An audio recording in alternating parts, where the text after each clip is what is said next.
Ready? And good morning, everyone. My name is Porcelain Piggy, Woo! and today we're here in another Saturday morning live with my co-host. Mighty Max Toys over here in sunny California. It's getting kind of hot, getting kind of sweaty over here. But Tell I me know about it. My AC died this week. I'm saying, like, I'm privileged in the sense, like, I don't live in the desert where you live. So, uh, but today we actually have a really special show besides that. So we'll tolerate the heat because the show is bringing in some heat today because we have Duarte Studios right here as a guest. He's just waiting. He's just waiting for us. So why don't we just bring him in? What up? What up? What up? Hey, what's up? How's it going? Not too bad. Not too bad. A little messy back here, staying super busy. You know, got a lot of dial work to do. Hey, that's good work to do. Honestly, when it comes to, I have a garage, and in my garage is where I kind of build, and sometimes dials are the one thing that kind of stop me. Like, I have all the poses, I have all the figures out, every little every little thing organized, but then when it comes to a dial, I'm like, God, I need something in the background. It's just like, what is that? And I'm trying to make it with whatever I have. You know, I have some pieces that I kind of like cobbled together from different places, but when you put it together, it doesn't really blend so well. You have to work hard. So for that reason, we wanted to talk to you because, like, you are basically the expert when it comes to dial making, because I feel like you put dial first, figure second. But correct me if I'm wrong. That's true. That's absolutely true. I mean, you can have the most realistic figure ever made, or statue in this case, right? Because figure you could tell is fake from cuts on this, joints and things of that nature. But let's just say, for argument's sake, you get like one of those Fison figures, right? Where they look, I mean, they feel real, right? And you put those in a really crappy background, it looks like a toy, even though it looks real. I mean, actually, for argument's sake, we can take a picture of you, scale that down, and put that into a crappy background, and you look like a toy. You know? But if you take a really good background and you put a crappy toy in it, you actually make the toy look better, because now it's enveloped in this world, and you're like, oh my God. And now your eyes are actually focused on the tree and, the mountain or the wall or the sky, and you're not really focused on the actual figure anymore. And it doesn't distract from the figure itself. Like, sometimes you'll be like, oh, this is so well set. But then it's like, wait, why is that tree like 100% cardboard in that bag? A good diorama will always make a figure look better. A great figure will not make a diorama look good. Yeah, I agree with that. There's figures that complement the diorama, but in reality, the diorama is definitely that one thing that you're like, that everybody who sees the picture, you're like, I want that. Like, because it's easy to get the figure. Anybody can put the $20, $50, $45 to buy the figure. But unless you have like the accompanying features for it, all of these figure just kind of, Absolutely. Yeah. So in a good way, I'm shifting towards like having those complement figures, because it also kind of limits how you spend your money, right? Absolutely, which could be a good thing, Absolutely, which could be a good thing. I mean, for me, it's a good thing because there's a lot of IPs, a lot of things that I collect, and I'm actually going to cut down a lot, because I look at it now and I'm like, I have, for example, I have the XES Ray or CES Ray, however you want to pronounce it. All those figures. I love gladiators and like that whole genre. I built that massive Coliseum. That was actually a full piece, and half of that's at a customer's in Germany, and the other half I own.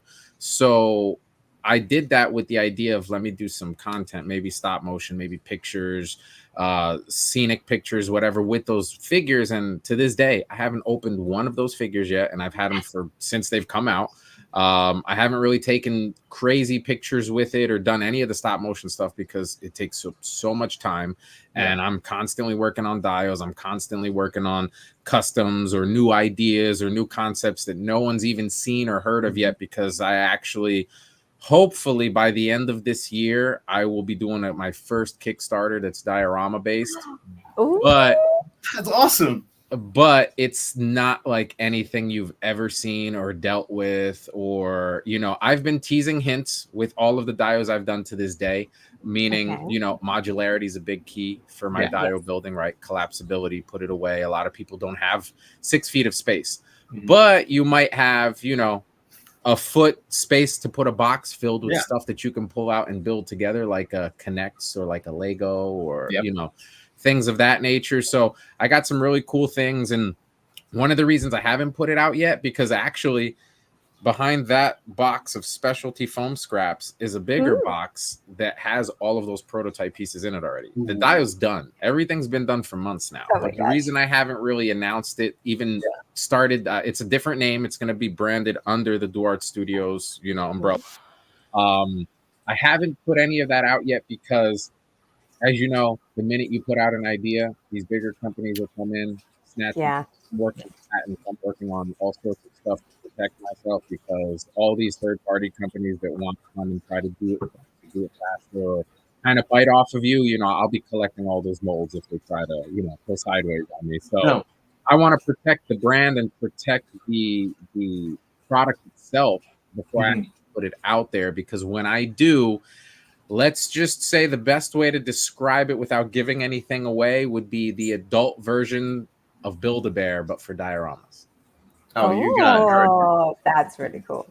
So I mean, you'll be able to go to a show and walk up and say, I want part A, B, C, D, this, that, and the third, to make whatever you want. And everything is interchangeable. It works with everything else. You can stack high, go far. I mean, it's endless, basically, the possibilities. And I just keep coming out with newer and newer and newer ideas. But until I have that protected, I'm not really going to put any pictures. Or there's been maybe 4 or 5 people that have actually seen it, touched it, played with it. Oh, wow. They're super excited about it, as am I. But things take time. You know, patent pendings take time, things like that. So until I get that in the books, I'm not going to put anything out there yet. But I can give you guys a sneak peek when this is done and show you.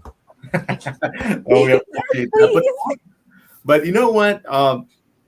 When it comes to those ideas, I like kind of where the community overall is heading, right? Because we've seen Kickstarter projects become very successful and kind of become the norm nowadays, because they're starting to feature like the independent creators, creativity that maybe a few years ago wouldn't have the chance to flourish in the market, but now it does. It's like we saw Wall XD, for example, just last year, which is now making its rounds.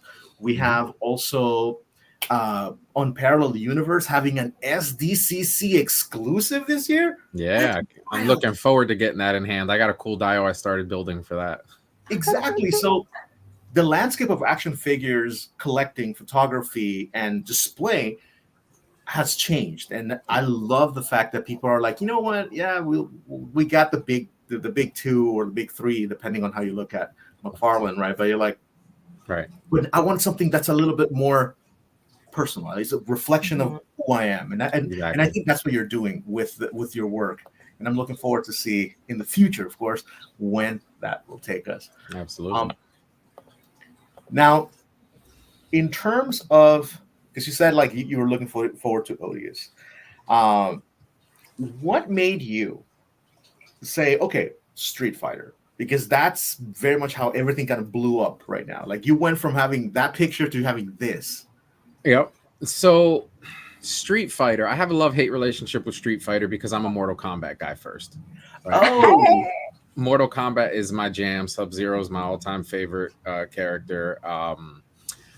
And I have a hate relationship with Storm Collectibles, right? And for obvious reasons, because we never get anything complete. They take forever. They drag their feet. And now they possibly lost the license, which sucks because we never got a Johnny Cage. We never got a Sonya Blade. We never got a Jax. We never got these characters, these pivotal characters. We got a black cloth Kano before we even got a Mortal Kombat 1 Kano, which makes absolutely zero sense.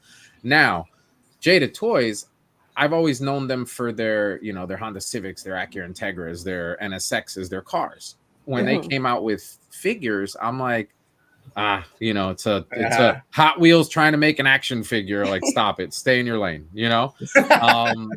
But they kept talking about them, and I'm like, $25. Well, this can't be that good. It's $25. Nothing's good for $25 because we're trained to think that $40-$50 plus figures are going to be the best. I have some Reveltech figures that I don't even like, you know, and those are $100+ figures.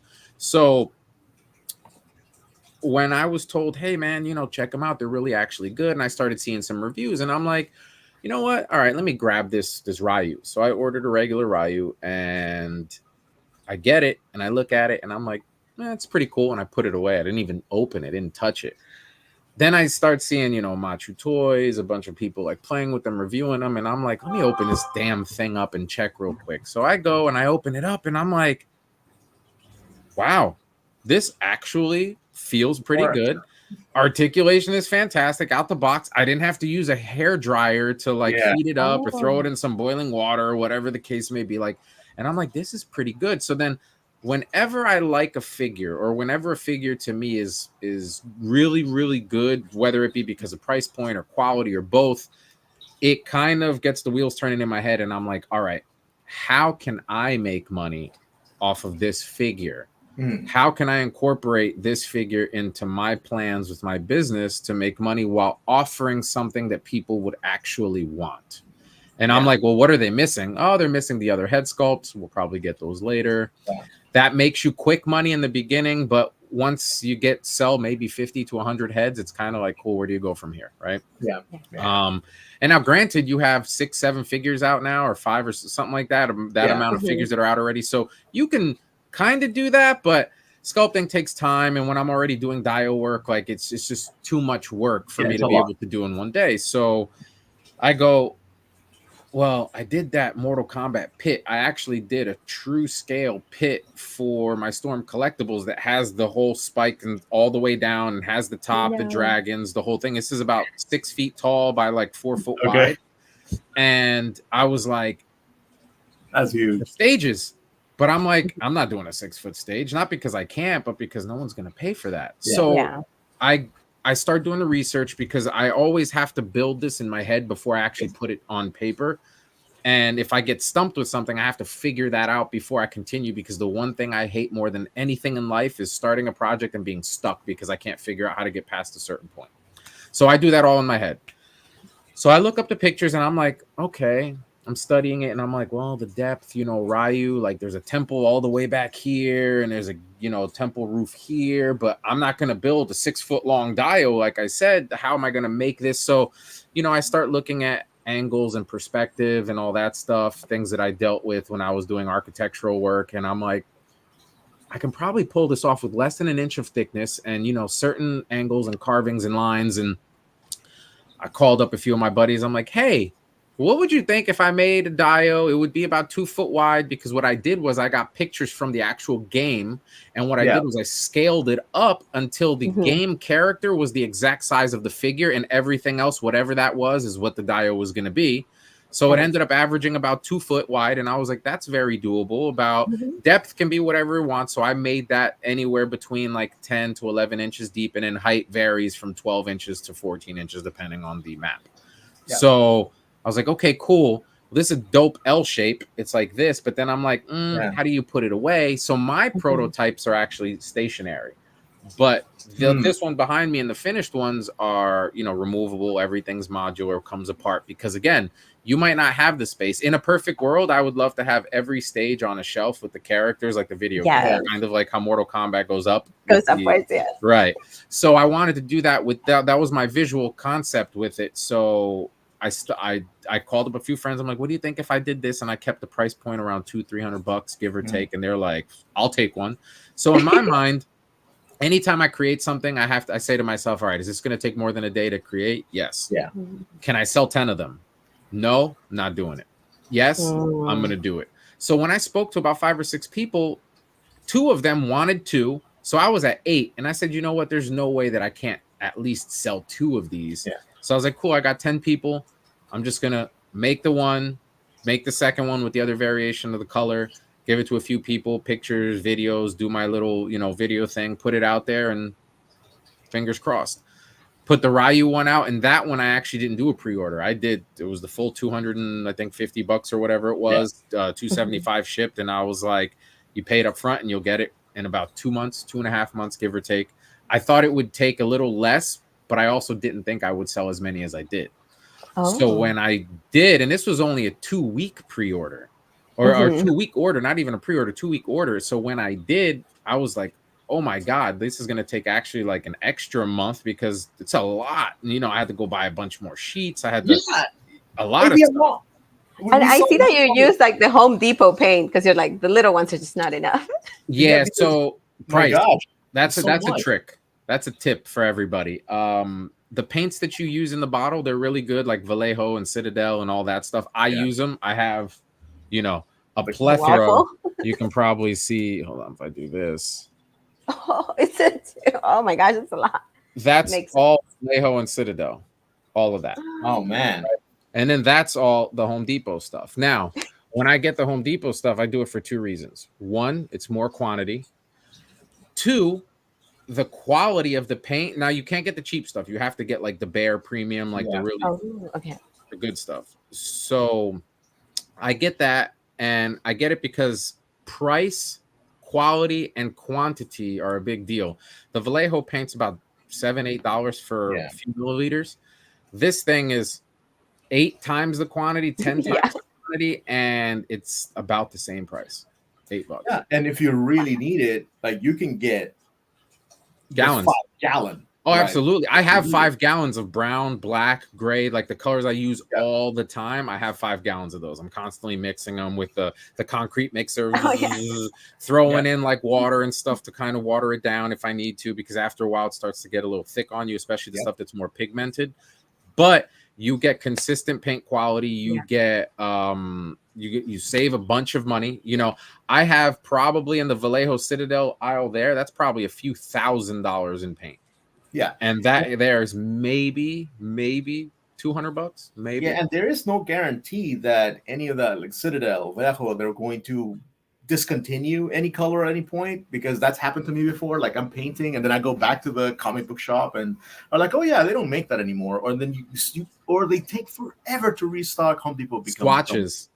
I actually, and here's another tip for everyone. I will be offering this on my website as well for the people who don't have access to places like I do, where you can get plastic sheets like in bulk or in big sizes. But I get this ABS sheet. It's ABS plastic. It's smooth on one side, and the other side is textured like your regular rubber texture, kind of. And it's hard. Yeah. But the reason I get that is because I cut it into smaller pieces, and then I make quadrants. And then what I do is I'll take, let's say, my favorite red from Vallejo, and I will go really, really like dark with the color, and then I'll like dry brush it on its way out, and I'll do that for every color because I want to see what it actually looks like dry on black, because I base everything in black for ultra realism. So I want to see what those colors look like. So this way, whenever I get a figure, I'm not sitting there for 3 hours trying to figure out what color. I take my swatch and go, oh, yep, it's that color. And go that way. And the reason I do that too is because of what you just said. Oh, you don't make that color no more? Cool. I'll go to Home Depot. Here, can you scan this? Yep. And they can mix that too. That's the color. Absolutely. Right. And now the Home Depot stuff is thicker, but if you get, well, this is matte medium. I use this for making washes. But if you get same company, Liquitex, it could be another company too. I just prefer Liquitex. But if you get the Liquitex and it's it looks like it's water in there, and what it's meant to do, it's actually meant to make the paint a little thinner. You can actually get the Home Depot paint down to the exact viscosity of the Vallejo or Citadel stuff. Man, get the same results, everything. That's really cool. Yeah, that's an excellent tip. Now, when I see the volume of paint that you could use for, let's say, the diorama in the back, that there's a lot of blue, there's a lot of brown, right? And naturally, the colors catch your eye. You put these up, you sell out, right? And suddenly people start using them, right? And for example, I see this picture. And from that point, I was just like, oh, that is it. Unrivaled. And once again, it was just like, oh, damn it, Jay. He put me up on, like, he made me buy a transformer, like a big transformer. I wasn't going to buy it. And I was just like, because he's, like you said earlier, like he's a very picky customer in that sense. Yeah. He's a connoisseur of this, of his collection. And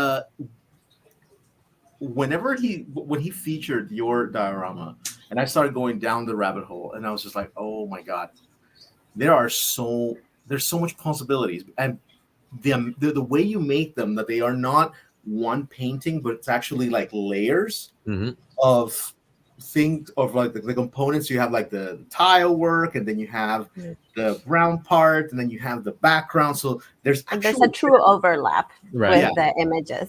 Right. It's just enough for your brain to calculate distance and perceive it as an actual solid object, that, you know, that triangular rooftop, you feel like it curves all the way behind it. You feel like you can go up to it and reach out behind it. And that's the point, right? Because what your eyes see is what your brain reads, right? So if you can trick your eyes, everything else falls into place with that as well. Correct. And this right here is a variant, right? It's the evening one. Yeah, player 2, or in this case, nighttime, but they're referred to it as player 2. Yeah. So Evil Ryu is definitely at home right here. It's perfect. And so actually, that purple one was a one-off.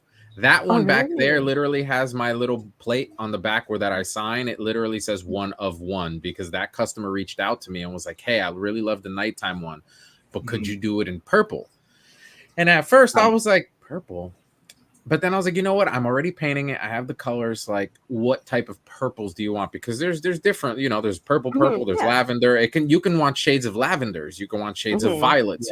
There's so many different ones, right? So when he said, as long as you can do purple, artist choice, I was like, oh man, that's like literally giving me my favorite food. I'm like, you bet, I got you, bro. So even to the floor, I gave him that slight purple ombre, right? That gives off that like purplish kind of light, and it just sells the rest of it versus leaving it that darker color like the blue one has, and then it not looking like it's mixed match basically. It looks absolutely beautiful. And that's one of the things I noticed. Is like, wait, like I remember playing that stage. That stage is blue. Yeah. And then because I put them side by side right here, because I'm, wait a minute, is that just me? The way I perceive it? But then you start realizing, hey, you can start taking so many liberties with these, because at the end of the day, it is going to satisfy your vision, the picture you want to take. Right. And that just makes sense to me, because you're taking that thing that is so ingrained in our childhood and nostalgia, right? And suddenly you're transforming it, but at the same time keeping that DNA alive, to the fact that you're like, yeah, this is still that thing I like. Super cool. Yeah.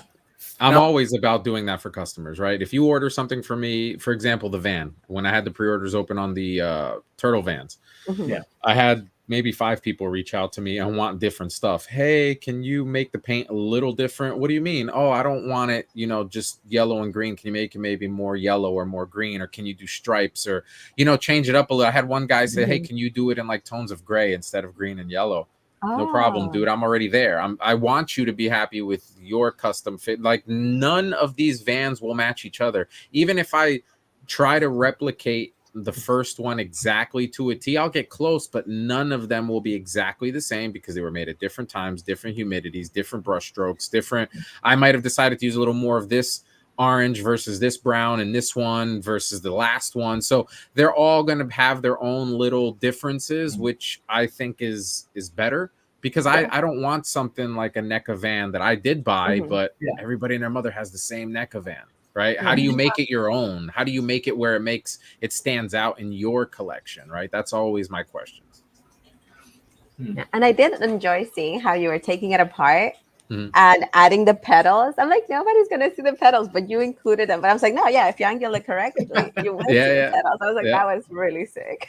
I had one person that was like, why didn't you do windows? You know, you could have done windows. And I could have, and I was, but photographers, videographers will tell you it's the worst thing to shoot, because reflections and lighting, and it's just terrible. So I was like, no, we don't need that. Yeah, it's one of those things that you really like. Glass. Incorporating glass is very tricky, and plastics don't usually do the same, because the divergence of light is completely different. Absolutely. But how long does it take you? Because like you said, like, even though, let's say you made 5 or 10 of the red sky, you know, dioramas, right? In reality, like you said, every single one is a 1 of 1, because there are slight differences between it, because this is a hand-produced product. right? Rather than it's just like here's a mold, make me hundreds of these. It's Right. very, very different process.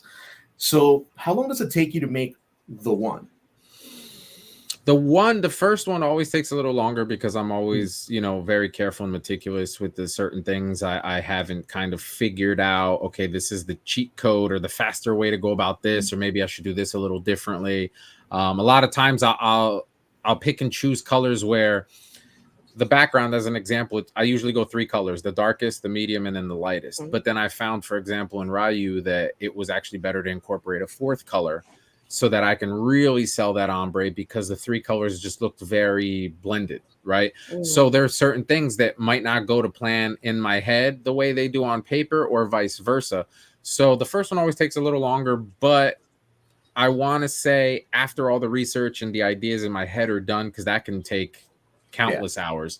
I could dream about that stuff literally. Sometimes when I get stuck on something, I'm dreaming about it. I'm having dinner thinking about it. I'm talking to my wife thinking about it. I'm doing all sorts of stuff, right? But that's the time when you get the eureka moments. Right. The out of the box thinking is when you're like, I hadn't thought about it that way. Well, or believe it or not, something and you're like, yes. Believe it or not, most of my eureka moments either happen in the shower or on the pooper. That's been proven. That has been proven that the eureka moments mostly happen in the restroom. Yes, definitely, exactly. The restroom. It's the thinker pose, right? It's the right. It is. So I tend to do the double thinker, right? So, about 20-ish hours, between 20 and 30 hours, give or take, right? I'm also not counting like the dry time, because sometimes you literally have to sit there and watch paint dry. I'll speed it up with the gun, but that's because I'm so wanting to get it done and finished, where I don't use the heat gun ever if I am working on customer projects, because I'm doing multiples. So the concept with that is, I did this piece, I painted it, it's super wet right now, but instead of worrying about drying this, I move on to the next piece and the next piece and the next piece. And by the time I've gone to the last piece, when I come back to the first one, it's ready to go.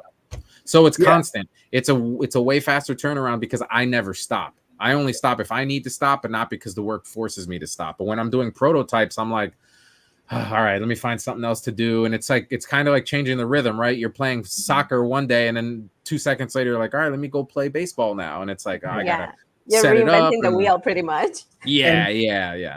And with the point of the heat gun, because I just recently got a heat gun for my work in the garage, and I did notice that there is a difference between a natural dry as well as a heat gun dry. When you introduce heat at that intensity, some molecules don't really like it, or they tend to turn out a little bit different. So like you do get a bit of a slight difference that you're like, what the heck is this? Now the follow-up question is, how much of that work feels like work? How much of it feels like play? Because if you do this and you put this much detail, there's a lot of love, and I think that's what shows the most. You know, like there's when you print out, you scale up, like you said, all of these guys who, I don't think the creators of Street Fighter, whoever designed these stages originally, ever thought that they were going to be a 3D, almost action figure like prop. Right. It's like, how much of it does it feel like play when you're just like? So it felt more like work up until I started offering these and doing and opened my site and offered this, like the higher end kind of stuff. It felt more like work up until that point, only because I was constantly catering to people who didn't appreciate the level of work and quality that I put into this, right? So it was like, oh man, you're not going to be able to sell that for $200. So, all right, let me do it for $100. But now it's like, I'm giving myself away for free. This is time I'm taking away from my daughter, from my wife, from my dog, from myself. And for what? To make $5? So it kind of had me in a place where I was feeling very jaded. And then it just got to the point where I was like, look, man, I have this skill set and I have this talent that I want to share with the world. I want to put out there. I also want to teach, right? I'm not trying to gatekeep, which is a big thing that I've noticed when you're climbing that ladder, everyone's behind you, pushing you. But the minute you get past them on that rung, now they're like envious and jealous and nobody wants to see you move forward. So at that point, if you're not strong enough to climb that ladder yourself, you're stuck, right? You're either stuck or you're going to get pulled back down by the people who want that company in the misery department. So I just said to myself, you know, I have no problem teaching and showing people, and I got no secrets, right? But I do have a problem not getting paid what I deserve for my work when I'm putting out work that most people aren't putting out at the level that I am, and at the prices that I'm putting out that I feel are more than fair. So screw it. These are the prices. This is what I'm selling for. The finished stuff, the unfinished stuff, you either like it or you don't. And it's either going to make me or break me, right? I'm either going to have enough supporters that'll order this stuff that'll either keep me in business, or I'll find out that I guess maybe I am overpriced, or the market's just not there for me and I'll have to figure something else out. And luckily it was not the latter. So I posted the stuff, and at this point I'm getting what I want for my work, so it's not work for me anymore, right? Because I'm actually doing what I love to do, and I'm happy to wake up, make work for people that I know are going to appreciate it. Like, you know, Jay Hernandez, when he posted that up, he didn't tell me I'm going to do a post, I'm going to do this, or I'm going to do content. He saw it in person at, what was it? Zolocon. Yeah, it was at Zolocon. Yeah. I actually brought Ninja his. I took Articulated Ninja his dial, and I was showing him off, and he was like, dude, I need this. When is this going to be available? And I was like, about 2-3 weeks when I opened up the site. And he was, I think, the first or second pre-order, like instantly purchased it. Boom. Yeah. He got it. He did that post. And I didn't correlate until after the fact that because of that post, and like you said, it brought the attention to you. There were a lot of people that were like, I saw Jay Hernandez's post. I thought it was cool. I need to get one. Are you making more? Are you going to make this one? Are you going to make Blanca? Are you going to make Guile? You know, all these questions. And I got a lot of like followers and a lot of people that actually ordered them and stuff like that. So I thought that was super, super cool. And that was very full circle for me, right? Where it's like, cool, there are a handful of people that believe in your work and value your work. And that's all I need, because to be honest, I don't have the brain capacity or the patience to do 1,000 of these, nor do I want to. So I'm really only trying to sell 10, 20 of them, maybe, you know. If I sell 40 or 50, great. You know, I have Ken pre-order open now, and it actually closes tomorrow. I think is the last day of the month. So it'll close tomorrow at midnight. It's still open now. It's only $50, whichever option you go for, and the rest you can either pay me during until it's done, or pay me when it's done. I have customers that will contact me and say, hey, I don't really have the money, but, you know, can you work out a payment plan for me? Dude, no problem. I have a guy who pre-ordered the Ryu stage, and I still have the stage, and he's like, I think $100 away from paying it off. Whenever he's done, I'll send it to you, no problem, because I never forgot what it was like to be on the other side of the counter, right? So I'm still a consumer. Sometimes I wish I had the money to pre-order things, and I don't, because I have priorities. And I wish, like, man, Mezco, could you just take like $50 today, and can I pay you off? You know, those kind of things. So anything I could do to help the customer get it, because to me, it's a help that you even want to get it from me. You're not complaining about the price. You're just telling me, I don't really have it all right now, but if you're willing to work with me, I totally want your piece of art in my home. Like, absolutely, dude. Of course I'm willing to help you, you know, which is real. Right? That's reality. And I feel like when it comes to the big companies, I think we have been trained, like you said earlier, right, into certain behaviors. Yeah. And I feel like with the whole, I need to get the next figure and the next figure and the next figure and that pattern, and then suddenly you start collecting from 1 line, 2 lines, 3 lines, 4 lines, because the production for those big companies is super fast. You kind of start taking all the money that you have, all the pool, and kind of spreading it out into things that they're not bringing you joy. Right. But then when you start kind of like cutting back and you say like, well, I just want something that's really good, like a really good representation of this, and you start cutting off and saving and building something better, you start working on quality versus quantity in your action figures. Exactly. And I feel like this complements that. And later on, I have my pitch of what I'm going to, you know, because I like these, but there's one set of action figures that every time I come into my room, they make me smile to no end, but I just cannot do them justice. with my skill set and my materials and my time. Mm-hmm. So this would be my live, commission for you. Okay. At the end of the show, but we'll wait for it. Okay. And it's not a Furby cloud world, Joe.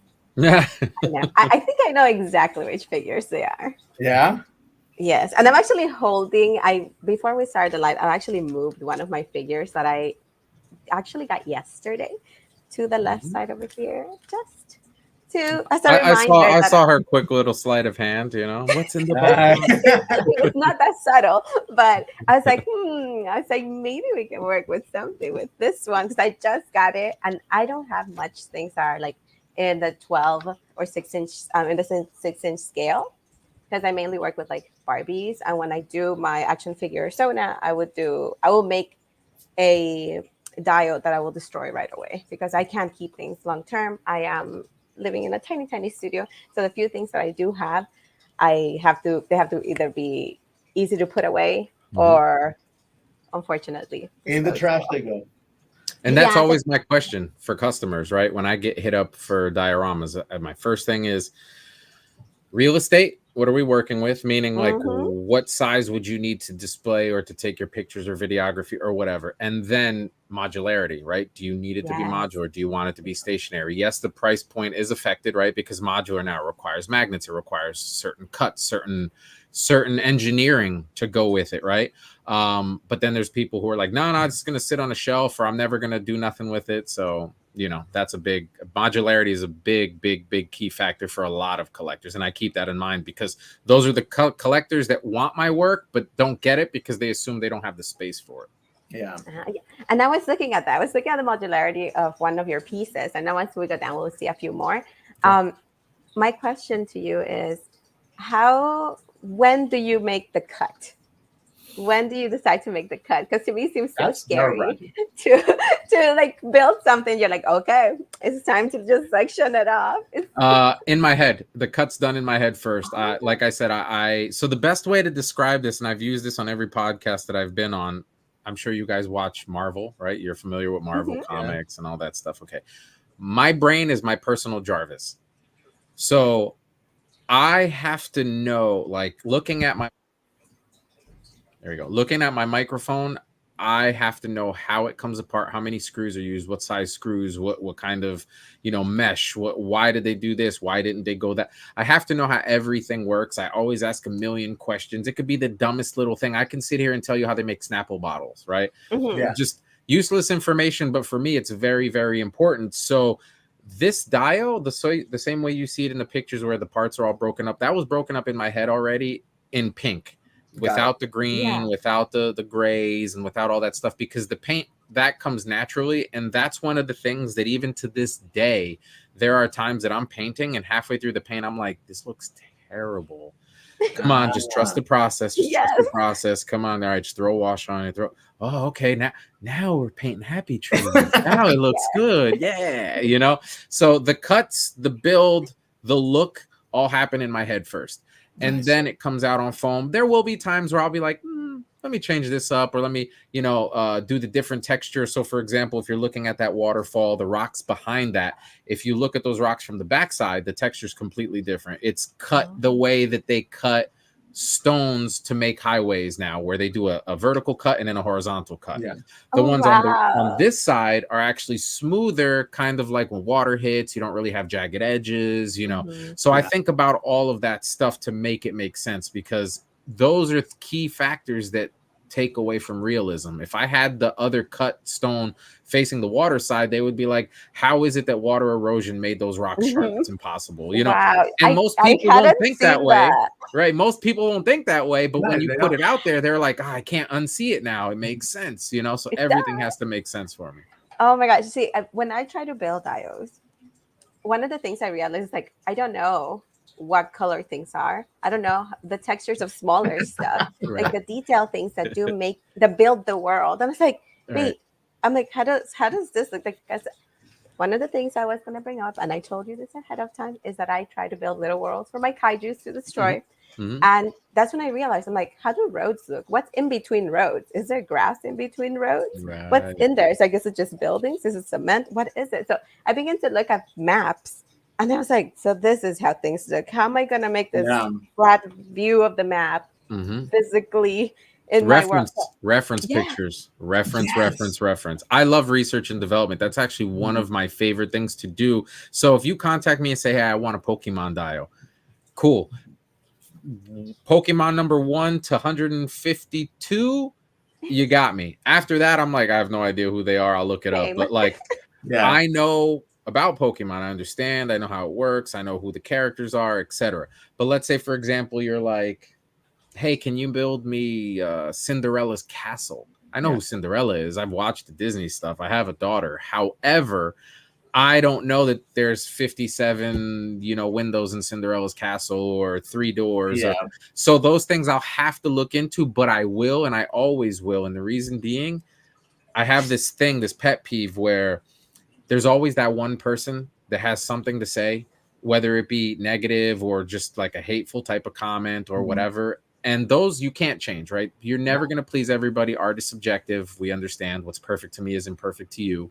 But when there is content and an IP involved, if it's not accurate, it's not accurate. So if you're asking me to build you Cinderella's castle, I'm going to see how many points are on it. I'm going to see what type of roof they used, what type of shingles, and I'm going to replicate it to a T, because I do not want that one person to be like, you did that wrong. Not an opinion, but a factual statement. We want to eliminate that. So anytime that I can research, make it better, or like, for example, with the Ken stage, how you mentioned, like, I don't think these people designed this thinking this was going to be a 3D actual tangible item. So the fact that you were able to like put the figure faces in, and in the cartoon, it's just this pixelated blur, right? So it gives me that little creative freedom, but it's also not a freedom, because I've done so much research that I know what a fat person should look like. I know what a bald person should look like, So there are things that you gain with experience of just learning and learning. And I try to tell people, you're not paying $300-400 for an item that you think I made in 2 or 3 hours. Let's just say, for argument's sake, that it took me 2 hours to build that dial, which is physically impossible, but let's say it did. You're not paying me for those 2 hours. No. You're paying me for the 20 plus years of messing up, of wasting money, of burning down my house damn near, all these things that I've learned that I can use now to prevent and use to make these things as good as I possibly can. And you know what? One of those things that I love a little about R&D is, it's like the more research you do on something, the more you start appreciating things that you normally wouldn't. Right. I was at the locker room for my local pool because I swim in the evenings, and I was by myself in the locker, and I started noticing, like, these locks are actually very small. The colors, the molding, this window is such a cool looking wall. Right. You're like, oh my God, this is actually a really good diorama piece, and it can work with this, and that. So like, you start noticing that there are some things that are mundane, but then when you look at them with a little bit of knowledge, with a little know-how, then you start realizing, it's actually very cool. I like that tiny detail that this person made. And sometimes when you buy something, you don't really notice all those details. Every little thing that went into making an action figure, you don't really notice it. Same thing with a dial. And it takes you having it, you experiencing it, or you making one, right, to actually start saying, oh, and it humbles you to a certain degree. Absolutely. Absolutely. And most people don't know any better. That I found out, when I was younger, I used to take it very personal. For example, let's say I designed this stapler, right? This stapler looks good. It looks like it's your standard stapler. When I think of a stapler, I think of this. But now let's say you get a stapler and it's pink, and it's the same stapler, but it's pink.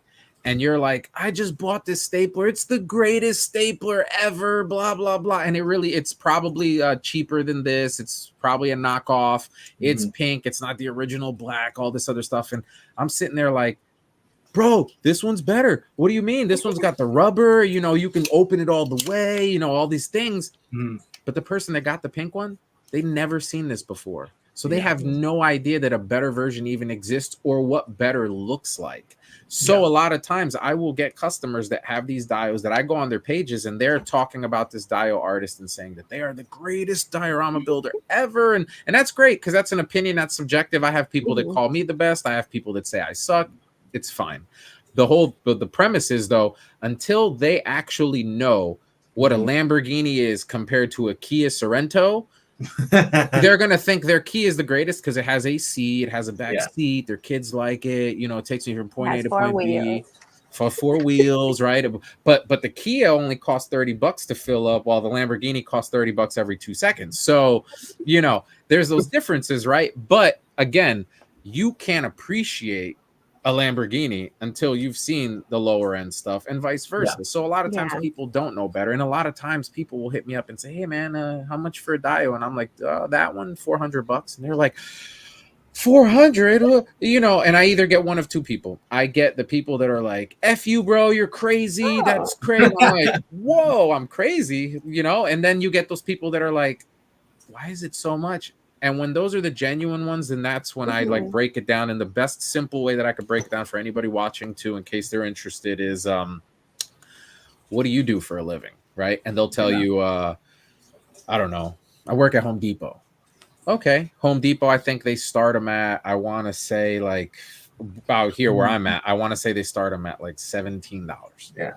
Right. Which isn't bad. I think McDonald's employees where I live now make 20 plus. 20 plus. Yeah, that's over here. Okay. Now let's talk specialties, right? A specialist of any kind. Let's talk low end. From my research, a low end specialist. Now it could be like a tire changer. It could be because you could be special. You could be an ice cream spot. You could be a barista, right? A specialist makes no less than $30 an hour minimum. And that's a specialist. That's like one of, not one in a billion, not a trained monkey can do it, not, you know, anyone can do this, right? Today you will give people a job laying down and they will get up and quit, which is unfortunate, but that's just the way it is. So I ask, okay, cool, let's just say, for example, you're a specialist. What do you make? $30 an hour? Fantastic. Well, what I do, maybe 1,000 people can do in the world at my level.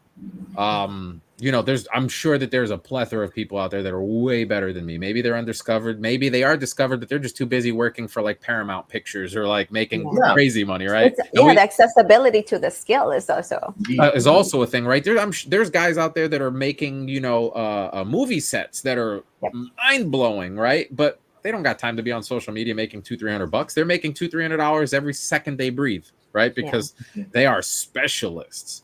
So as a regular specialist, okay, $30 an hour. Great. I'm definitely considered a specialist in my field because not many people can do what I do. So I'm already at that $30 minimum. Now take those 27 hours and times that by 30. What should I have charged you for that? You still think $400 is a lot? And then they're like, oh, you know, because I'm physically putting in sweat, sometimes even blood, equity into these things. And you're sitting behind a counter ringing people up. You know, so not to say my job is better than yours or the next person, but I will never, ever sit there and tell you don't deserve to make whatever it is you're making, because all it takes is one person to purchase it to let you know that it's worth that money. Now, if I put up a price and no one wants to buy it, then I'm probably the problem. Then, you know? Start thinking. Right. But then when you get people on social media, I get this a lot too. You always get that one guy, $300 for a turtle van. That's a lot of money. Oh my God. You guys are effing crazy. And I look back and I go, so the 43 people that ordered that van from me, they're crazy? Okay. I guess I'm selling the crazy people then. You know? You guys got a really weird way of telling me how people you are. Right. So the thing is that sometimes you have to, like I said, put yourself out there without thinking about what everybody else is going to think about it. But you have to value your own work, your own time. And that's something that is definitely respectable. Because as somebody who, I'm a teacher, my students see me for 1 hour, 1 hour every 2 days or so. And they're like, why do you get paid so much? Like, well, it's because of all the things I do when I'm not in front of you.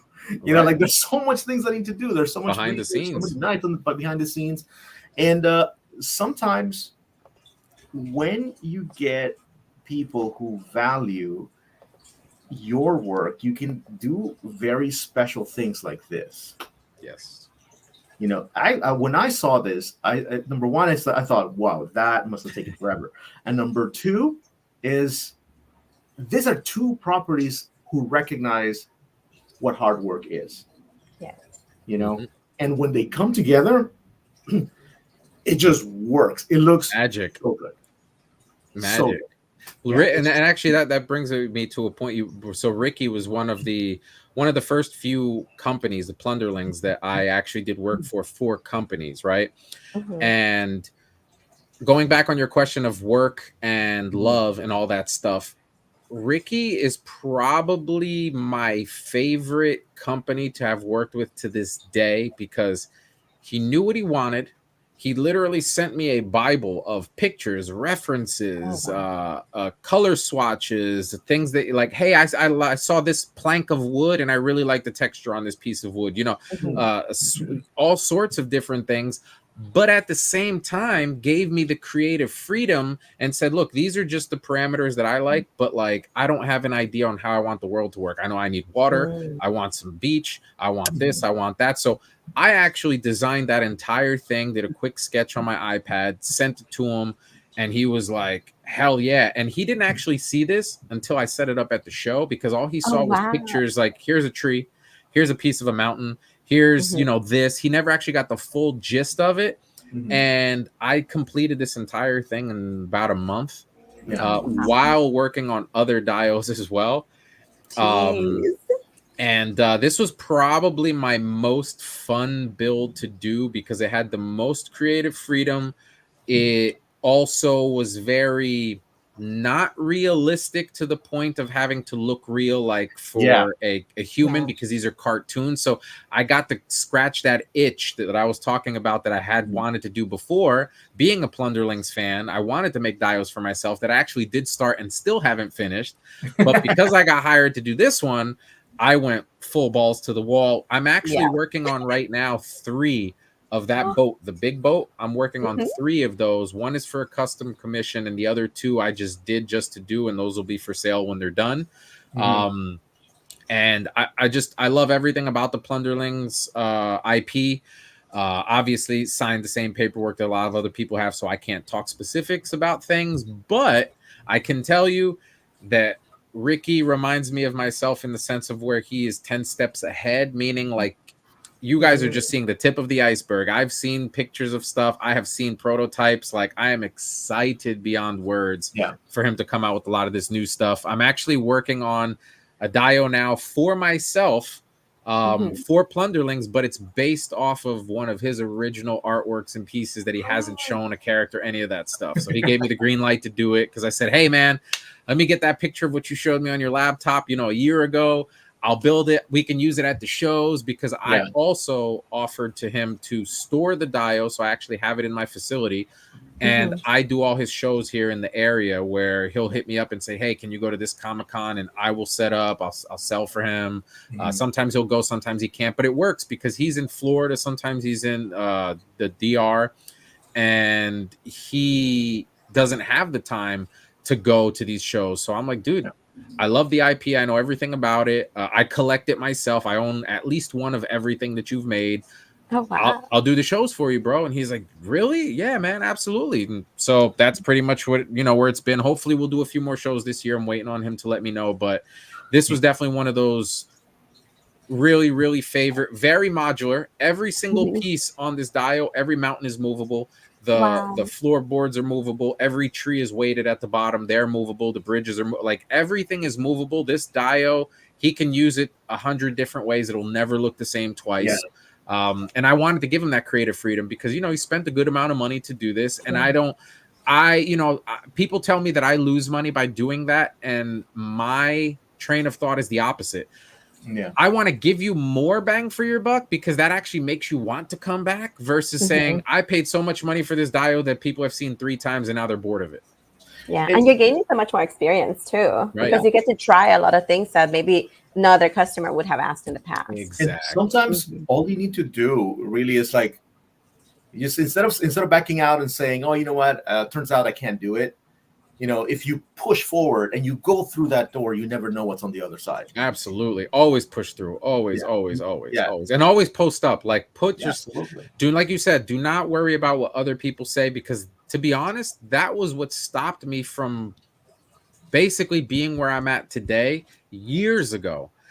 Because it was always that I would ask the wrong person, hey, do you think the $200 for this is a lot? And that person, I didn't know until today or until now from experience. But back then, that person was like, nah, yo, you should do it for 100, because they're thinking that if they tell me a lower price, they get an even better price. But if I'm already asking you your opinion, you're probably a person that I take care of regardless. And chances are you're not going to pay me anything or close to nothing. So I'm genuinely trying to get an opinion and not a, what's a good price for you? You know, so when I would say, hey, is 200 a lot for this? Oh yeah, I think so. And I wouldn't make it. I wouldn't sell it. And then years later, I'm like, you know what? Screw it. Let me put out the one I did for myself. And I put out the one prototype, and now I got 50 people that are like, how much? I'll pay double. And I'm like, why did I listen to this guy? So just put it out, man. Like my videos, they're not perfect. I think my turtle van video got 15,000 plus views so far. Every other video I've posted, I don't even think's reached 1,000 views yet. So is that a failure? No. Is that a success? Not really. But if you can take a learning lesson from it, like maybe this video was more popular because it was longer, more drawn out, and I spoke in it more than this one that's just, you know, music and a sped through kind of video. So I'm posting just anything that I can to get the viewers' feedback where they tell me, you know, I prefer this version over this version, because at the end of the day, you guys are the ones watching it. So may I put in my 2 cents? I really do like your intro of your favorite artist with the fro down below. I really enjoyed that intro. I'm glad that you did, because if you go down on the comments of that video, there's a comment. I think he's like one of the first 10 or 20 comments, and the guy literally says, I'm assuming they're a guy. They literally said, first 40 seconds of the video was super cringe. I turned off, or I didn't want to watch it no more. I enjoyed it. I was like, because it was I was like, okay, I need to know more about him. Who is Duarte? So I jumped into your YouTube, and that was the very first video that popped off for me. And I was like, I'm hooked. I'm hooked. I want to know awesome. Awesome. And I enjoy those because I'm just messing around, and it's like, I wanted to respond and say, right. I wanted to respond and say, dude, if you think that I was being serious, like, clearly you're not the person I'm trying to put the video out for. But it was a joke. It was just kind of just being funny, you know? And you have to basically explore your own creativity, because you don't know the limits to your own self. Absolutely. You know? And if you get people behind you, like that put the battery in your backpack, that are like, dude, I love that. I can't wait to see more. Now I'm like, ooh, I got to make more. I got to make more. This person's excited. There's that excitement, you know? Right. And I hope that, you know, people watching, they realize that when they get to do that, the adrenaline rush that you get is so much bigger than just opening the toy and putting it on the shelf. It's liberating, man. It really is. Yeah.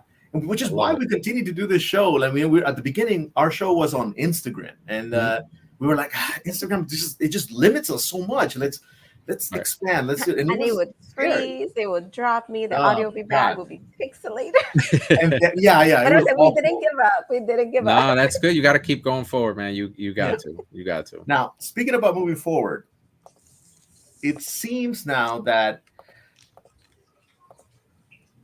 the next step has been taken in this sense, right?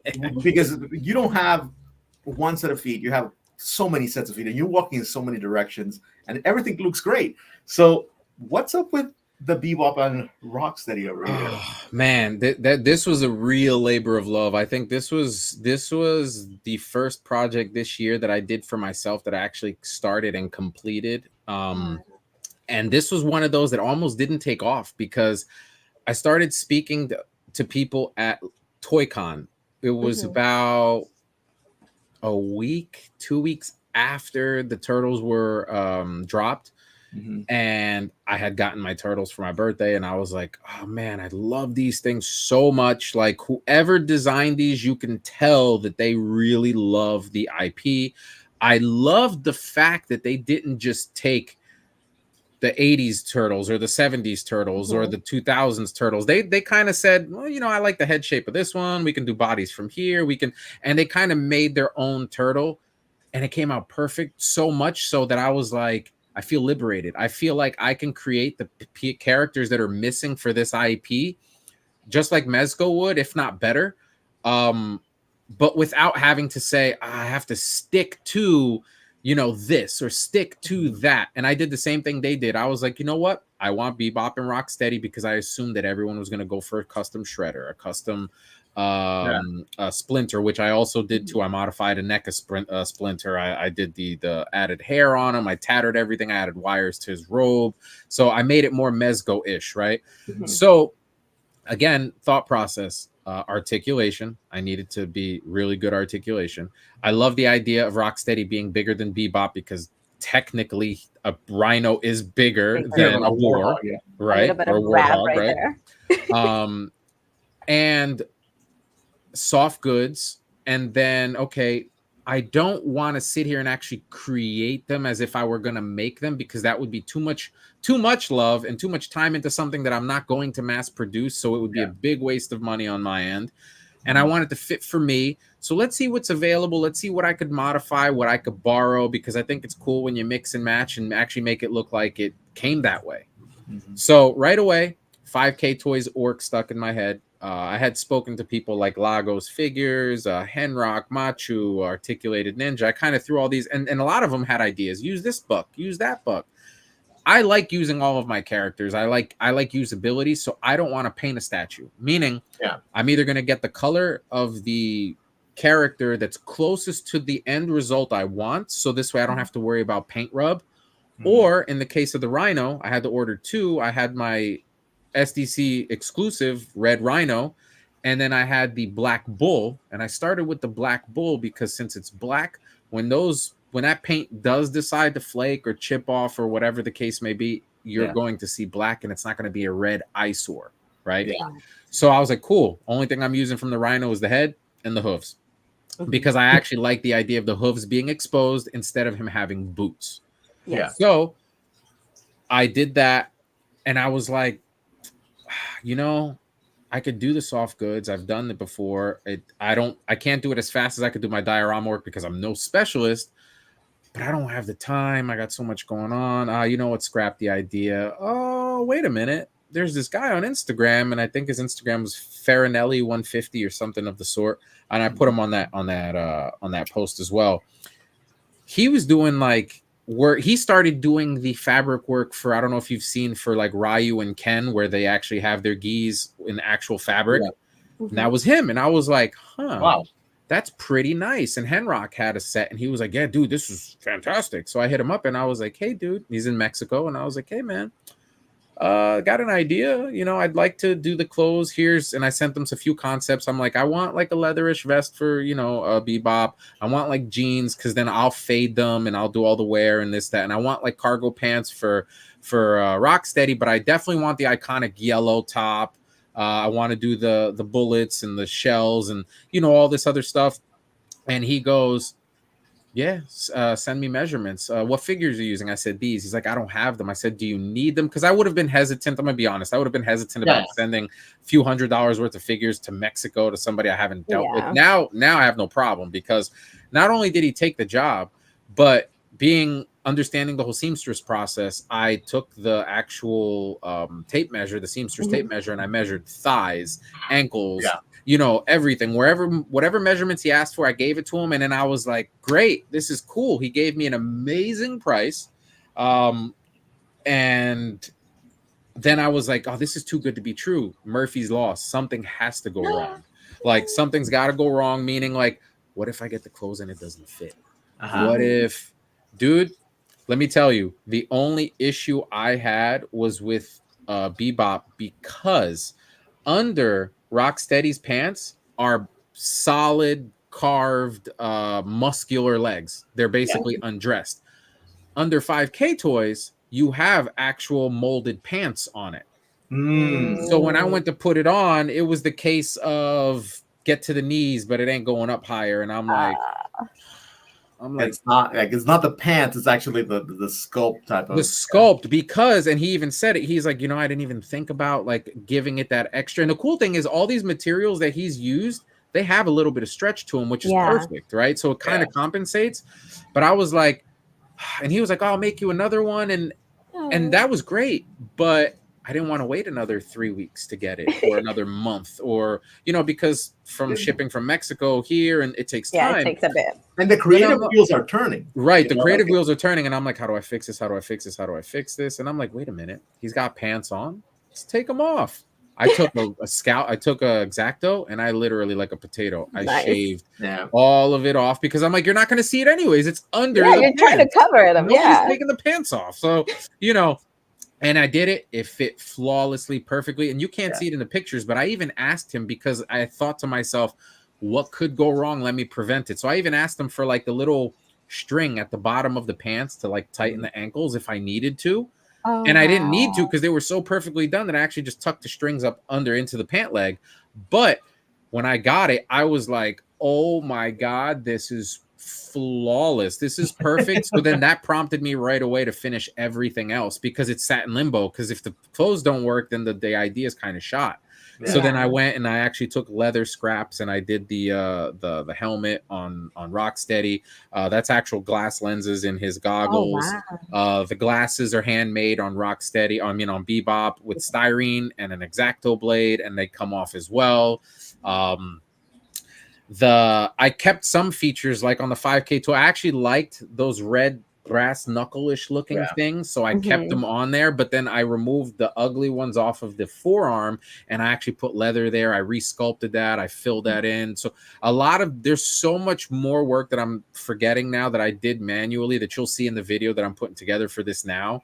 Down to the soft goods with the belts and the cross across their chest, like all of that I made by hand. I designed, the only thing I actually designed, sculpted, printed, and finished for these characters was the pauldrons on Bebop. That I actually designed, like 3D designed the turtle shell and printed those and did the strap. But everything else was either hand sculpted or scratch made. Painted Rocksteady with the grays, put the clear over that. So I've been playing with these, been posing them, everything. Even under the clothes, it's actually painted gray. And again, that's my OCD. Like, I don't have to, I want to, but it's there, right? So it's like, if you do take his pants off for whatever reason, it's gray, right? And it just came out so much better than this is one of those things that it not only did it come out good the way I wanted to, but it actually exceeded my own expectations, which is extremely rare at times.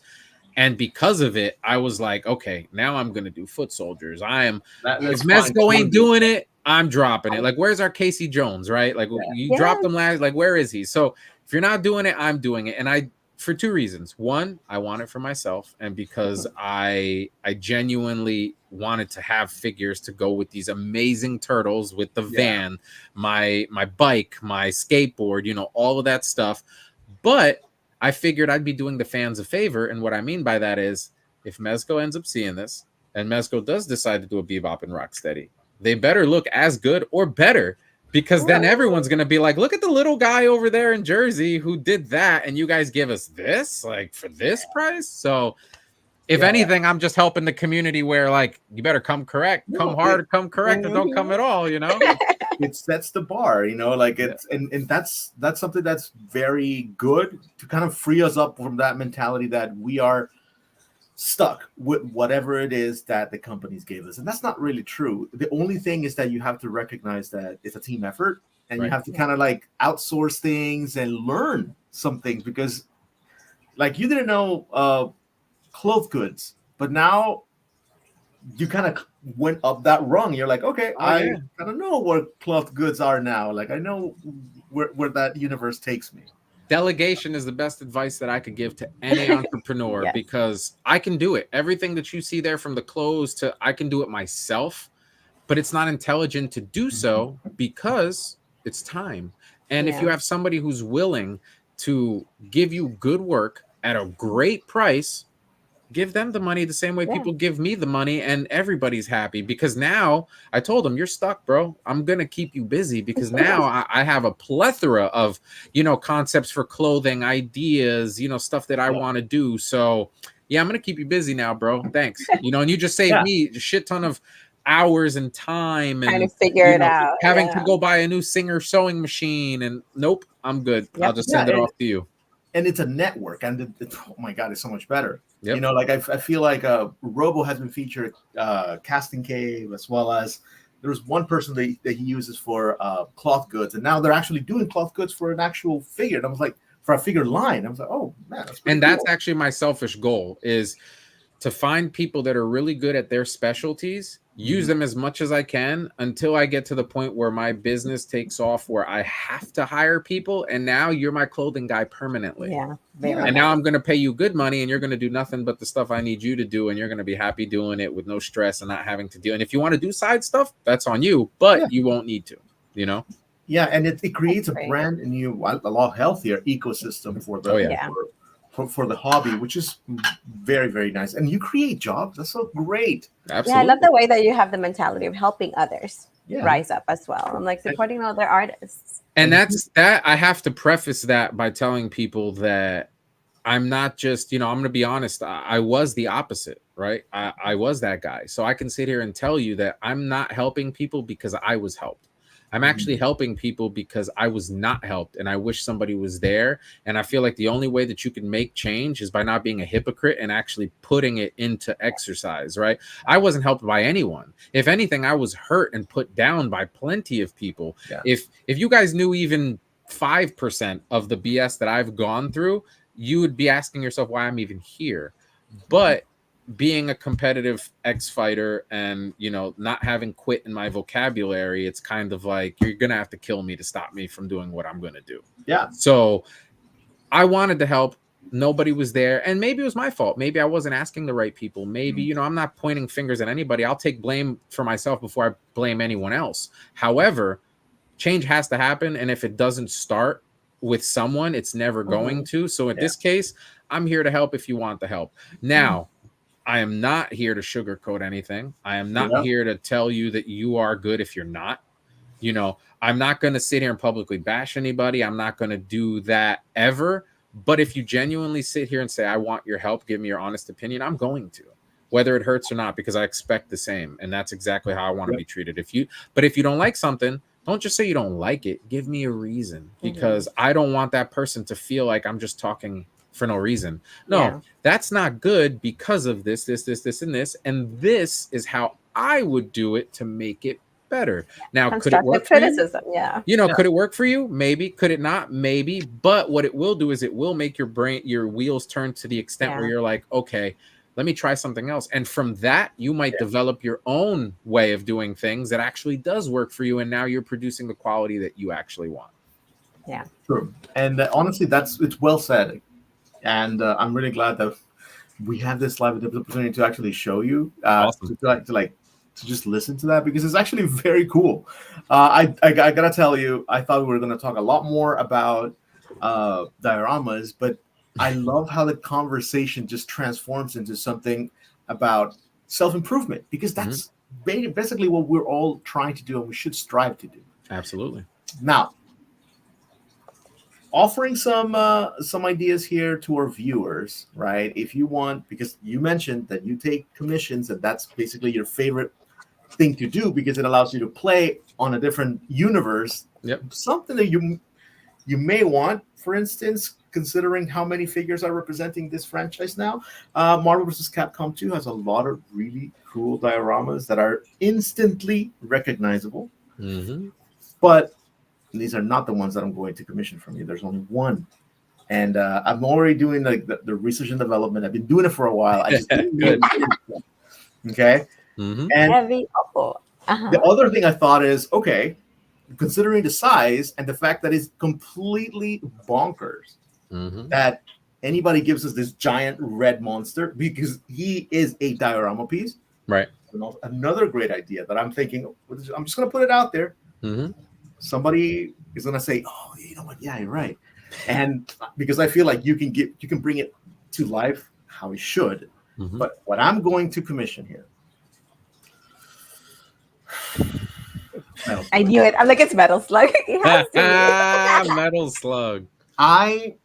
Every time I come into I remember the studio, the Tunishi Studios Metal Slug figures are my favorite thing I own at the moment. They are so beautiful. Every time I look at them, I'm like, I'm glad I dropped whatever money it was. It's one of those things I was like, yeah. I've seen pictures. I've never seen them in person, but yeah, I've seen nothing but good stuff about them. And it's definitely very niche because not a lot of people know what it is. And you could think I was like, just desert, but there's actually a lot of cartoon elements to the way these backgrounds are designed. Oh, yeah. So if you want me to, I can send these out to you so you can start. Oh, we can definitely do something. This is definitely up my wheelhouse. Because you know what? Their scale is weird because they're 6-inch figures, but their proportions are cartoony. Yes, their proportions are I was going to say, when you say 6 inches, so that's a big pet peeve I have too with all these companies, right? They claim 12 scale and none of them are 12 scale. None of them. And they try, and it's funny because I've actually had arguments with company owners and I'm like, dude, why are you arguing with me? It's called a ruler. It's called math. Like, you can't change a foot being a foot. It's 12 inches. So if I'm 6 foot tall in 12 scale, I should be 6 inches tall. Why is this character 7.5 inches tall? He's not 7.5 feet tall, you know? So I can't think of any company off the top of my head that actually makes true 1/12 scale figures unless it's overseas stuff.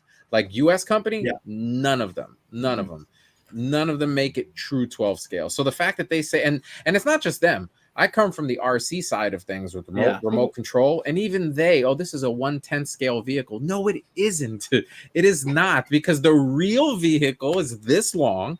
So if it were true 10th scale, it should be this long, not this long. You know, drives me crazy. So the best is like, give me the figure, and I will just match it to that figure. You know. Quick question, sorry, random and completely out of the topic. You did mention RCs. When would you recommend someone asking for a friend pick up a windshield for an RC? I know exactly. You're not asking for a friend. She has a Ferrari. Okay. She's been wanting to upgrade, and it's a Barbie scale Ferrari. Okay. And it's an absolutely beautiful car. I know which one you're talking about too. Yeah. So the quick answer for that is it has to be custom made, because they're not.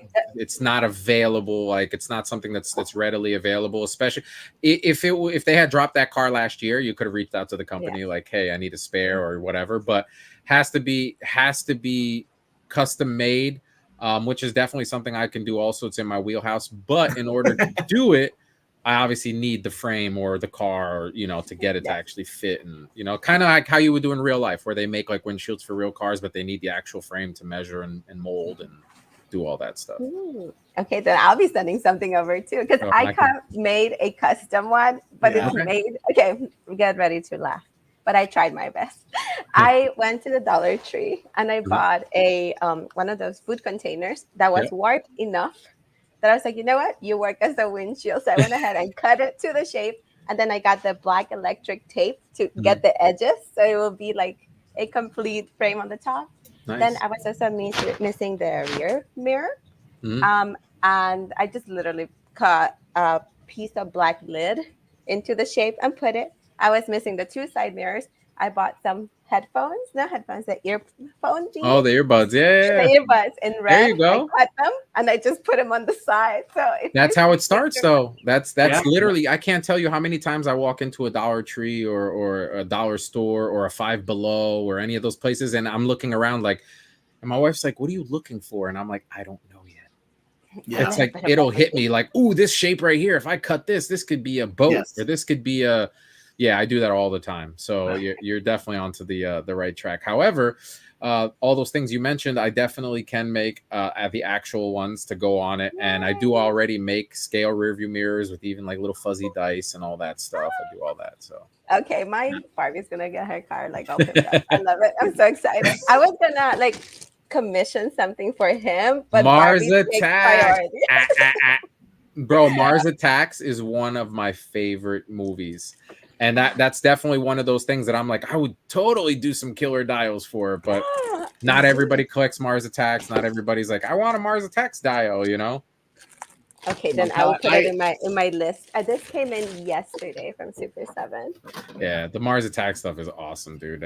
I just hope that they make like everything, like all the characters, accessories. Oh, that's great art. That's one pet peeve I have too. Again, Storm Collectibles, you give us like half the stuff, and then the other half we never get.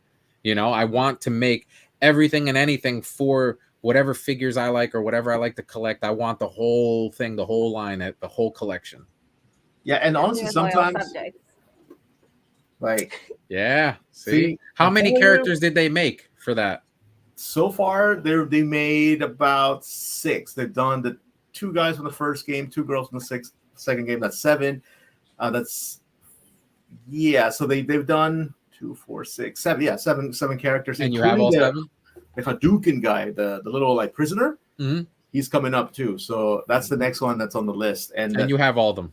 I have only 3 of them, 3 out of the 7, because I'm only sticking with the Metal Slug 3.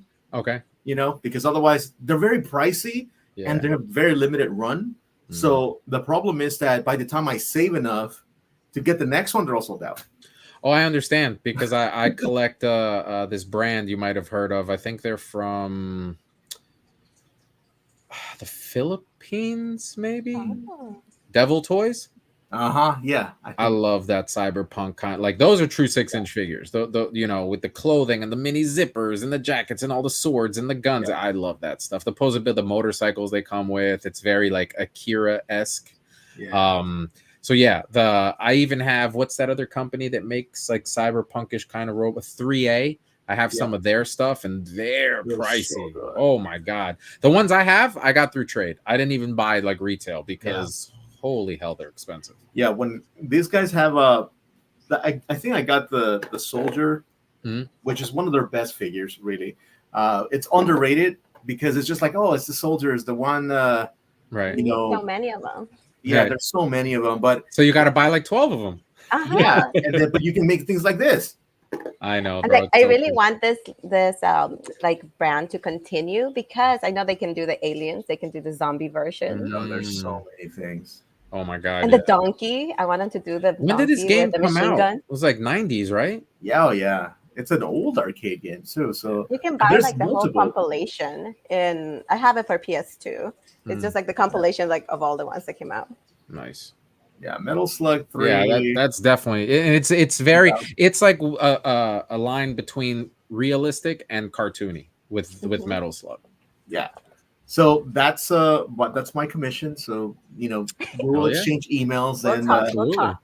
You need if you want me to send you some of these, I will. Yeah, no, definitely, because to scale everything out and stuff, and obviously too, like I wanted when I finish my dials, especially like commissions, I tend to either get the figures myself, like if they're affordable, or I'll have the customer send them out, because I want to do my own pictures and my own videography after I'm done. Because unfortunately, and this is the part that I still don't understand, I have these loyal followers and supporters that buy my stuff, and 1 out of 20 will actually post it.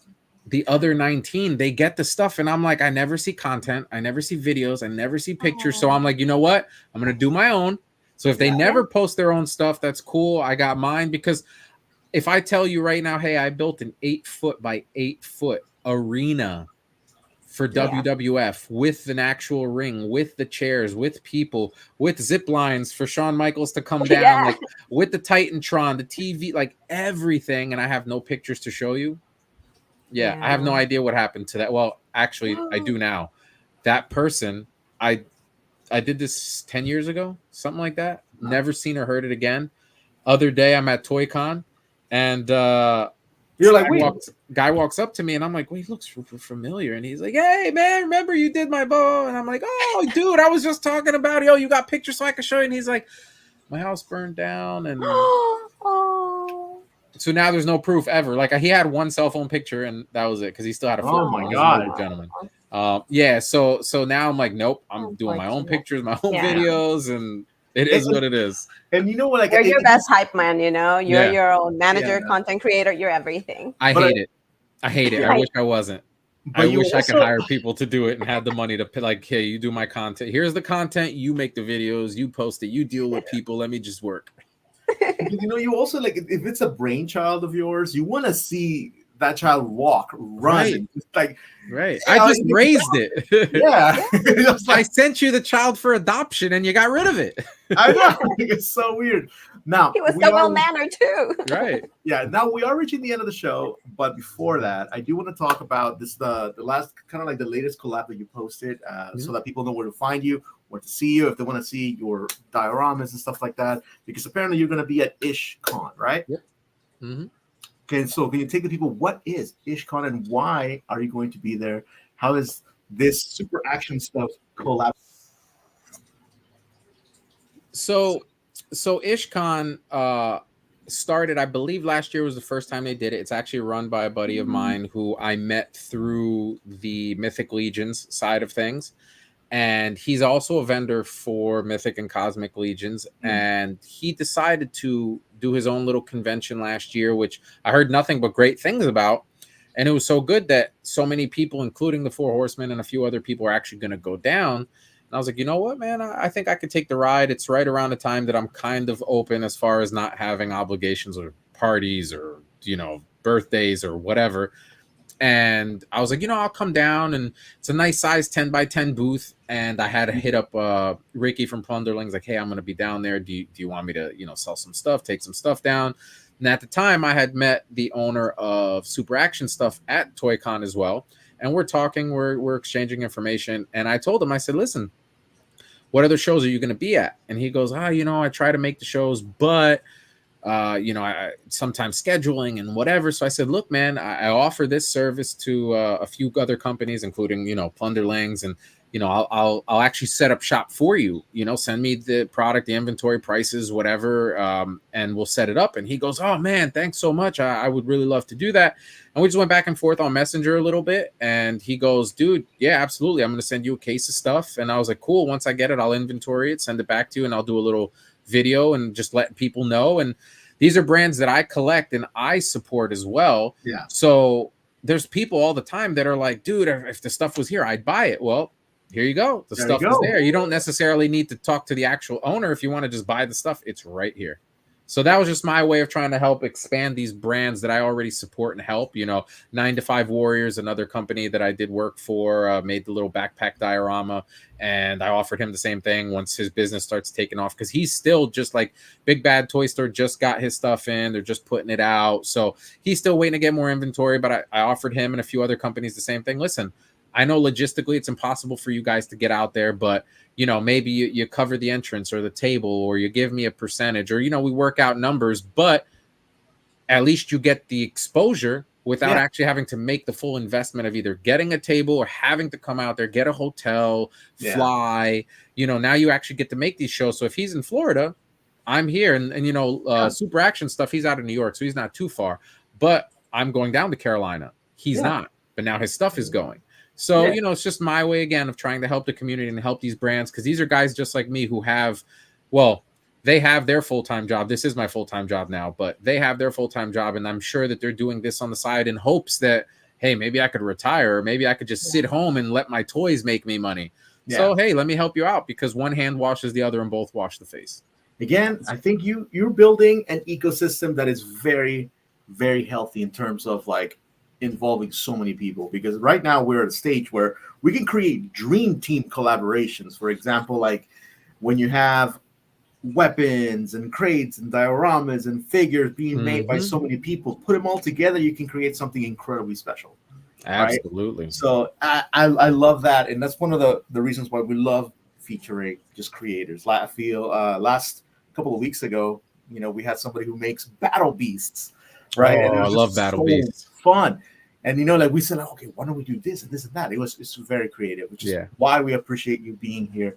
I appreciate you guys having me, man. I love this stuff. I love community. I love being able to, and the thing too is I've noticed that a lot of people assume that, oh, you're an artist or you're an owner or a creator, you're probably not approachable. You're probably one of those weird people. And it's like, dude, I'm very approachable. Come up to me with whatever you want, whatever questions. You might ask me a question I don't want to answer, and I'll just tell you I'm not going to answer it. Yeah. But besides that, I'm an open book. I really have no secrets as far as that stuff goes. Like everybody else, I've had my poor dealings with people, both professional and individual people. I've had my great dealings, and that's just life in general, right? Not everything is going to be peachy keen, and not everything is going to be, terrible, burning in flames, but you have to be able to delegate between the two and be selective. Get to a point where you can say, you know what? I don't want that job for whatever reason, instead of feeling like you have to take it because you have to pay a bill or because that's what makes you jaded. That's what turns love into work. That's what makes you not want to do that stuff. And I really don't want to be that guy, but I also don't want anyone else to be responsible for making me that way. So if it doesn't make sense to me for whatever reason, I just won't do it. That's all. There's plenty of other people that are willing to do it. Hey, well, why are you charging $100? The guy down the street will do it for $20. Okay, so you're going to pay $120. Mm-hmm. Huh? What do you mean? Because you're going to pay $20, be upset, and come back and still pay me the $100 I asked you for. So you can either just spend the $100, cry once, or get it for the $20 and hope that you like it. And some people do, and that's great because their expectations aren't as high. So they don't want to drive that Lambo because all they care about is 4 wheels and $20 fuel fill-ups. Yep. So and you know what? It's one of those things that by learning these lessons, sometimes you learn the hard way, sometimes you learn the easy way. It depends. Mm-hmm. But it forces you once again to be a better consumer, Absolutely. a smart consumer, one that where you say, look, you know what? I'm making a purchase, but I'm also making an investment in my own happiness, right? Which is something that we don't often think about when we're putting these things on the shelf. You just said it right there. Awareness is everything. Indeed. Everything. You can't even emphasize how important that is, because I see so many people saying, well, why are you still spending money with these people? If we stopped spending money, they would stop producing garbage. And that's true. Become smart. Spend your money smart. I guarantee you all these companies that are making a bunch of money selling you garbage are either going to have to step up their game or they're going to go out of business. And the other thing is, you create connections. When you work with people, you will realize, hey, you know what? My hobby can become so much more enjoyable because I know someone who shares similar interests. Exactly. And I love being able to talk to people about it. Doing everything by yourself gets so strenuous and so boring at times, where sometimes I have to find my motivation for myself to do things because, it just sucks. And last shout outs, like also, number one, you have your links. You can have your store, right? You can reach it through your Instagram. And we also have your YouTube videos. We were mentioning how you're going to be dropping that, Bebop and Steady video. So we'll be waiting for that too. But is there anything else you want to tell the people watching at home, the people watching on the replay before we go? No, I think we hit everything I think we hit the nail on the head with everything. If you want to reach out to me, the best way to do it, I'm on all platforms, but the best way to do it is on Instagram. I usually get the faster responses through there. I've been off of Facebook for a while because the toxicity just doesn't do it for me. I'm just tired of all these groups where people run these groups that, that's the only control they have in their life is a Facebook group. And I'm just not Jay Hernandez, for example, that post was on a Facebook group and I had no idea. So those people will continue to spread my work for me. So I don't have to be the guy that goes in the trenches per se, because, sometimes you read these comments that are coming from people who are really, really hateful. They got nothing going on for themselves. So misery needs that company. And sometimes that'll throw you off your game. So I try to, kind of like how a celebrity does, just, I don't want to hear about it. You guys do my content, do this. Let me just post out my stuff and sell things and do the commissions that I like to do. And yes, commissions are open. I never close commissions. And I think it's so strange that creators do that, because don't you need them? And if you close them, it's clearly because you don't need them. Because let me tell you, I got enough work to keep me busy for the next 3 years. And I still have commissions open, because there's always that 1 week opening that I can fit this in, or your build might only take me 2 weeks, so I can fit that in here. But I'm very, very, very transparent with, hey, listen, cool, let's get a deposit down. This is the total. Let's get a deposit down to ensure that you have the spot and we do it. But I'm not starting it for 30 days or 3 weeks, or I have these 43 vans I have to finish first. Then I'm not going to give you precedent over the next person. Very rarely will I do that, with the exception of it's a business that I've already done work for, and they're like, and you think you could help me out? And I might stay up 24 hours that day so I can actually fit that person in and fit this one in. But overall, first come, first serve. If you're in a rush, I'm not your guy. If you want it done right the first time, I'm definitely your guy. And that's pretty much it. I know. Nice. And again, that's part of being a specialist, right? You know exactly how long something's going to take you, and realistic expectation builds good business. Absolutely. For sure. All right. So with that, Porcelain Piggy, I know you had anything else left to say? Anything left on the tank? We had talked about the kaiju situation. I know it's been over the time that we usually do on our live, but okay. So if you have the time, I did a deep dive. I did a deep dive into your page. I started from your Funkos and up, and I noticed that there are no kaiju things, no small buildings for my Godzilla to crush, no little freeways to be trampled. Why is that? So that falls into the category of what I was mentioning offline. I'm actually, so the Shopify page that I have, or my website in this case, is something that I did myself. I started, it's not perfect. I would want it to be better than what it is. I'm still working on it, but there will be a section on it that will be kind of like me living vicariously through the creators. So kaiju stuff, for example, that's something that I've wanted to scratch the itch on. I like it. I'm a Godzilla fan. I like destruction. I like making little explosions with the flickering lights and the cotton, and I love doing all that. However, because I have a gazillion priorities, right? And living in this wonderful state of New Jersey, it's extremely expensive. I'm sure you guys know, being in Cali, but the bills come a lot faster than the production, especially when it's one guy doing everything. So unfortunately, there are these dream builds that I can't really do because I just don't have the time to do and finish. Perfect example. I don't know if you guys saw my Mezco monster with the big tentacles and all that stuff. Yes. That was a passion project for myself. Oh, really? I thought it was a commission. No, so that was it actually turned into a commission after I started that, where I had 3 people that reached out to me wanting, and I will get to them, but I haven't even finished mine because I've been so busy with actual commissions and taking the customer in, obviously making the money. But there will be a section that I will list a topic, and that'll change. I might do a kaiju thing tomorrow, and then I don't need to do it no more for the next 6 months, right? So there'll be a list of things that I actually want to build, and you as the consumer will look at that list, and you might say, "Ooh, kaiju's on that list. I'm going to hit him up," because not only are you going to get the job you want, I'm also going to give you a discount because it happens to be something that I wanted to do in the first place. So I get to live vicariously through you. And as a thank you, here's a little hookup, but I still get to actually create what I wanted to, even though it's not for me, but I get to scratch that itch. I get to film it. And now I have more content and another video to make. And so that's a discount code, whatever's in the dream list. Basically, right. Right. So a lot of times there are people who are like, man, I really want to do I don't know, the Mezco monster, for example. And I put that on the list. Well, cool. You're getting a discount, but I'm also now getting to actually do it. So not only am I going to do it relatively quickly because I'm amped up and I'm like, ooh, I can't wait to do this, but it's a win-win for everybody. It's content for me. I get to actually scratch that itch.